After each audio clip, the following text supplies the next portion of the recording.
Hello बच्चों, स्वागत है आपका हमारे यूट्यूब चैनल पर। बच्चों, हम लोग पढ़ रहे थे क्लास 10th मैथ में निर्देशांक ज्यामिति। इसमें एक्सरसाइज चल रही थी 7B और बुक हम जो यूज़ कर रहे हैं वो है डॉक्टर मनोहर रे की। ठीक, 7B के हमने 13 तक के सवाल पिछली वीडियो में बता दिए थे।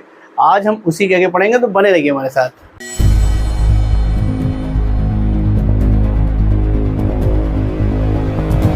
तो बच्चों, हाजिर हो गए सवालों को लेके। देखिए, 13 तक के सवाल हम आपको बता चुके हैं, तो आज हम बताएंगे क्वेश्चन नंबर 14।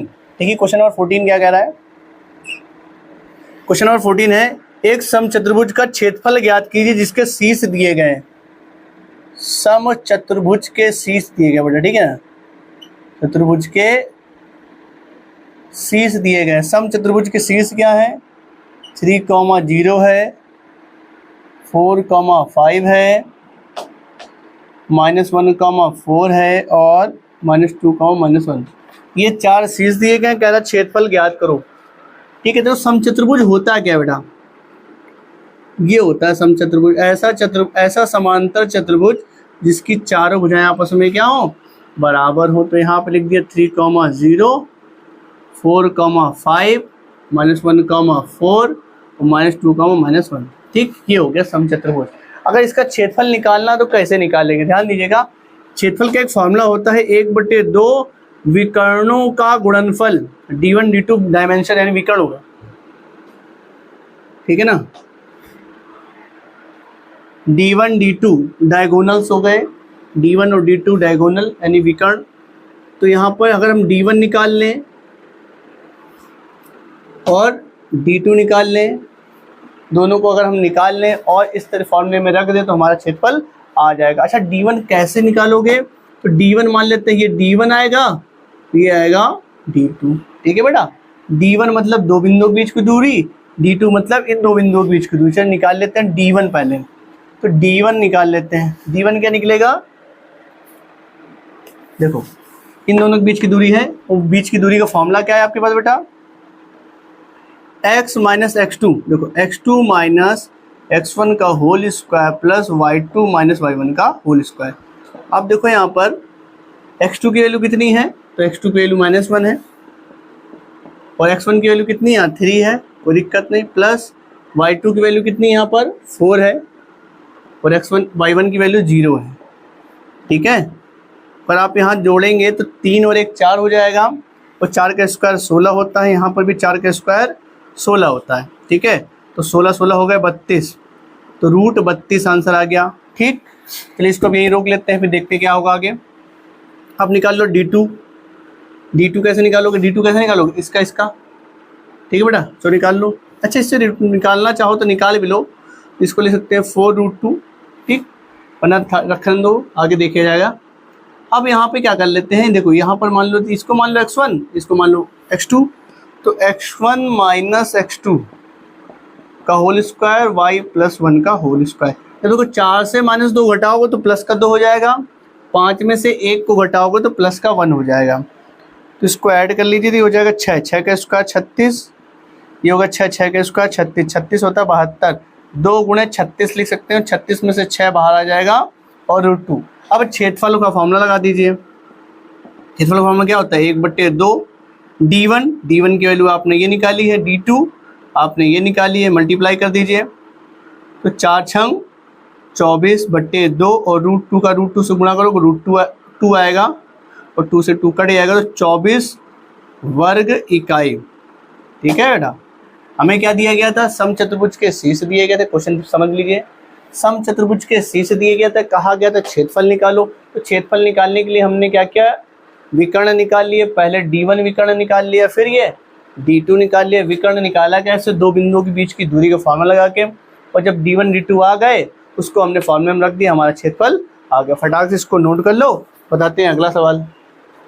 ठीक, इसको हम कर देते रफ।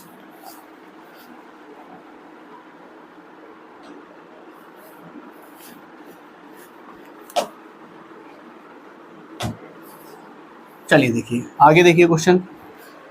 अगला क्वेश्चन हमारा क्या कह रहा है? क्वेश्चन नंबर 15 नंबर क्वेश्चन देखिए। कह रहा है एक बिंदु ए के निर्देशांक ज्ञात कीजिए। ए बी वृत्त का व्यास है। ए बी वृत्त का क्या है? व्यास है। मतलब एक वृत्त है, ए बी वृत्त का व्यास है, ए और बी ये केंद्र हो जाएगा। ए बी वृत्त का व्यास है, करा ए निकालना है आपको, यहाँ के निशान ज्ञात करने, क्वेश्चन मार्क है। केंद्र आपको दे दिया गया 2, -3 और बी आपको दे दिया गया है 1, 4। ठीक है, तो बहुत ही आसानी से निकाल लो। तो यहाँ की वैल्यू क्या मान लो, x1 और y1 मान लो। ठीक है बेटा, ध्यान दीजिएगा, मध्य बिंदु निकालने का आपको फॉर्मूला पता है ना, ये हो गया x1 y1, इसको मान लो x और y, इसको मान लो x2 और y2। ठीक है, अब यहाँ लिख दो सकते हो, चूंकि O क्या है, AB का मध्य बिंदु है। ठीक है बेटा, हमें ये निकालना है A, तो हमने क्या, इसको x1 y1 मान लिया, इसको xy मान लिया, इसको x2 और y2 मान लिया। O क्या है, AB का मध्य बिंदु है क्योंकि केंद्र है। तो x बराबर आपने पढ़ा है x1 प्लस x2/2, y बराबर पढ़ा है y1 प्लस y2/2। चलिए वैल्यू रख देते हैं। x की वैल्यू कितनी, 2, x1 की वैल्यू तो हमें निकालनी है और x2 की वैल्यू 1 हो गई बटे 2। देखो इसका इसमें इंटू कर दो तो 4 हो जाएगा। इस 1 को इधर ला के घटा लीजिए तो 3 बराबर x1। तो ये आपका आंसर आ गया। अब यहाँ पर भी वैल्यू रख दीजिए। y की वैल्यू तो -3, y1 की वैल्यू तो हमें निकालनी है, y2 की वैल्यू 4 है, y2 इधर मल्टीप्लाई करेंगे तो कितना हो जाएगा 6, y1 प्लस 4, इस 4 को इधर लेके आगे बेटा माइनस हो जाएगा y1, तो यहाँ जब माइनस का 10 बराबर y1, तो हमारा a क्या निकला, a हमारा निकला 3, -10। ये आपका हो गया आंसर। ठीक है, फटाक से इसका स्क्रीनशॉट ले लें। तो अगला सवाल बताया जाए। अगला सवाल है बेटा क्वेश्चन नंबर 16। इसमें बाह्यता विभाजन का फॉर्मूला लगाना है। ठीक, इसको हम बता चुके हैं पिछली वीडियो में, आप ये कर लीजिएगा। 17 सवाल जो है 13वें जैसा है, वो भी आप कर लीजिएगा। अब हम बताएंगे क्वेश्चन नंबर 18। ठीक है, इसको नोट कर ले, क्वेश्चन नंबर 18 बताते हैं।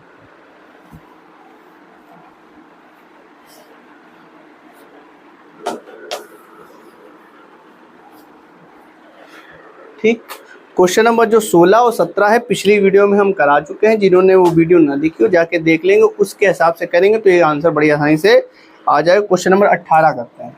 तो बच्चों आते हैं क्वेश्चन नंबर 18 पर। देखिए क्वेश्चन नंबर 18 क्या है, a 2, -2 दिया है, b 3, 7 दिया है, को जोड़ने वाली रेखा इस रेखा को किस अनुपात में विभाजित करती है। तो मान लेते हैं, माना a जो है b को मिलाने वाली रेखा को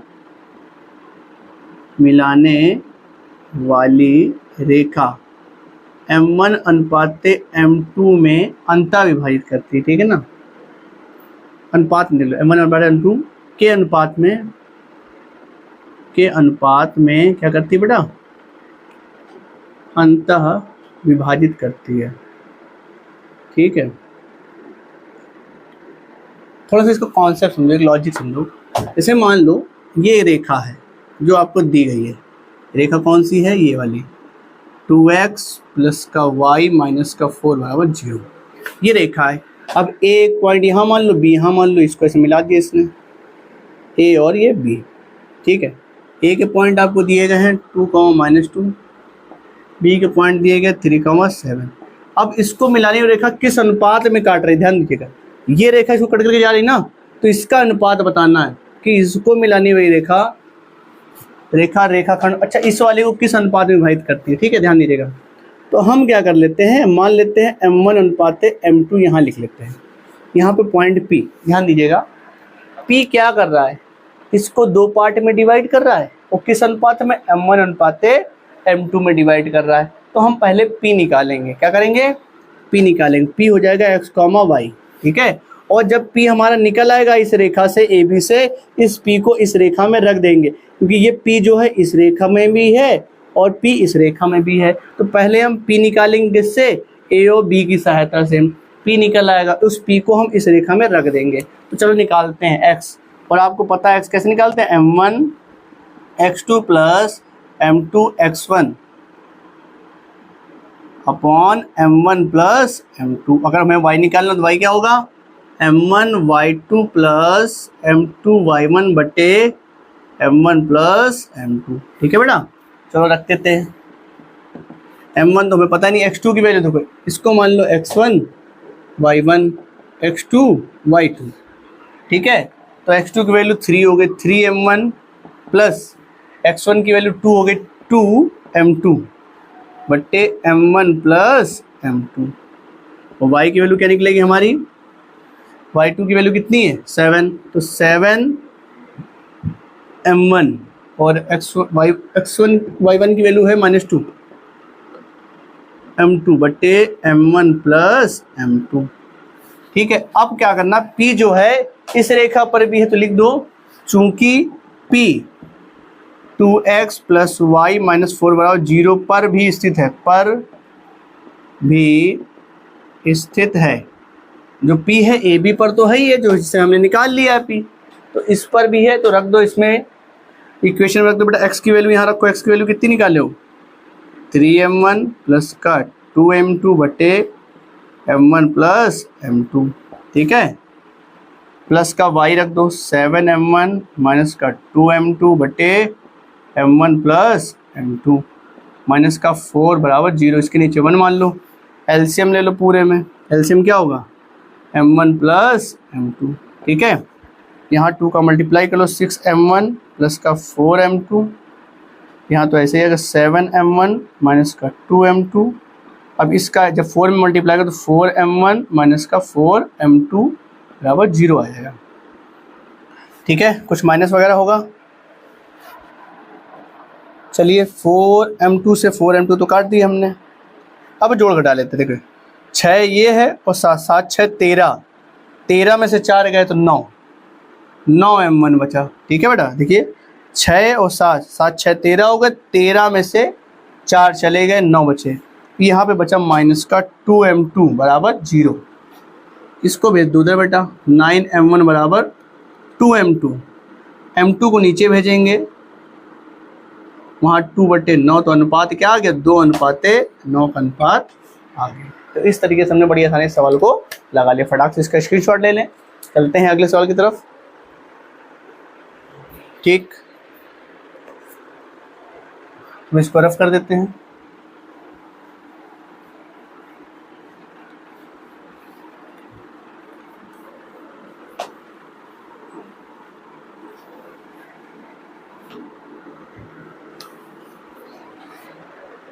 चलिए क्वेश्चन नंबर आते हैं 19 नंबर, ठीक है बेटा।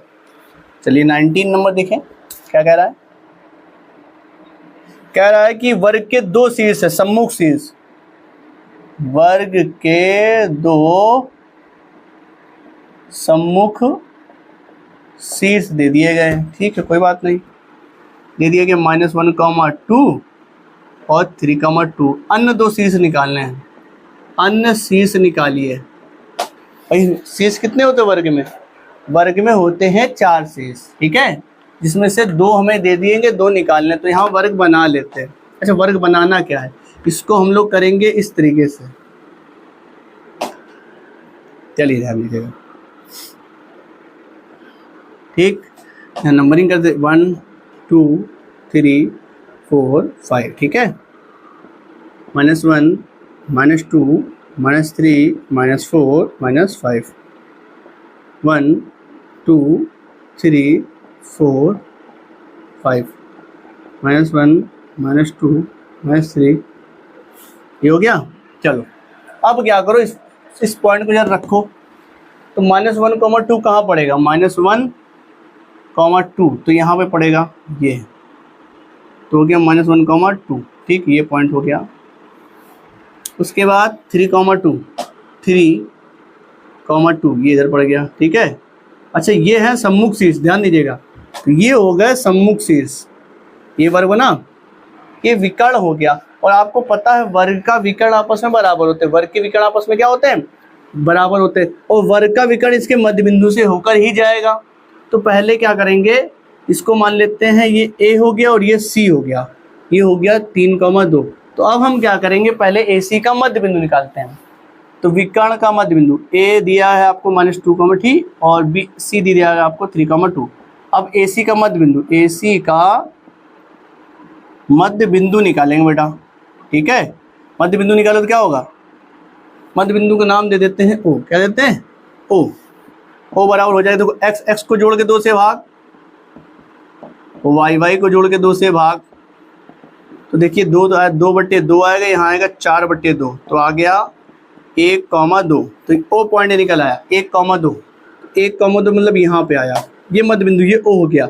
मतलब अगला विकर्ण जो है यहीं पर होगा, अगला विकर्ण क्या होगा, यहीं पर होगा। साथ में उसकी लंबाई भी बराबर होगी। इसकी लंबाई कितनी, देखो ध्यान से, 1 2 3 4, विकर्ण की लंबाई कितनी है, AC बराबर 4 है, ध्यान रखिएगा। AC बराबर कितना है, 4। कैसे निकाला, देखो लंबाई, 1 ये 2, इधर ये 3 और ये 4, 1 2 3 4, तो ये 4, तो ये भी 4 ही होगा, मतलब 2 ऊपर 2 नीचे, तो ये गया यहाँ तक। देखो ध्यान से, ये 1 2 3 4, तो ये आपका आ गया B और C, ये हो गया B और D, B और D, B और D पॉइंट निकला है, D यहाँ लिख दो, ठीक है। अब आप चारों शेष लिख लीजिए, कितनी आसानी से आ गया। हमें पता था कि A और C है ये, क्योंकि सम्मुख है। सम्मुख का मतलब ये हो गया विकर्ण। दूसरा विकर्ण जो मध्य बिंदु से जाएगा, तो मध्य बिंदु ये हो गया, सीधा ही जाएगा, और जितना ये विकर्ण है उतना ही ये विकर्ण होगा, ठीक है। तो अब आप क्या कर दिए, मिला दीजिए इसको ऐसे, ये आपका वर्ग बन गया। तो B के निर्देशांक देखो क्या होंगे, B के निर्देशांक क्या होंगे यहाँ पे, तो यहाँ पर 1,4 हो जाएगा, ठीक है बेटा। B का हो जाएगा 1,4, और यहाँ पर D के निर्देशांक क्या होंगे, D वाला 1,0 1,0, क्योंकि y तो है नहीं, तो 1,0। तो इस हिसाब से आपके वर्ग के चारों शेष निकल आए, ठीक है बच्चा। तो आज की क्लास को यहीं पर समाप्त करते हैं, मिलते हैं अगली वीडियो में, तब तक के लिए जय हिंद।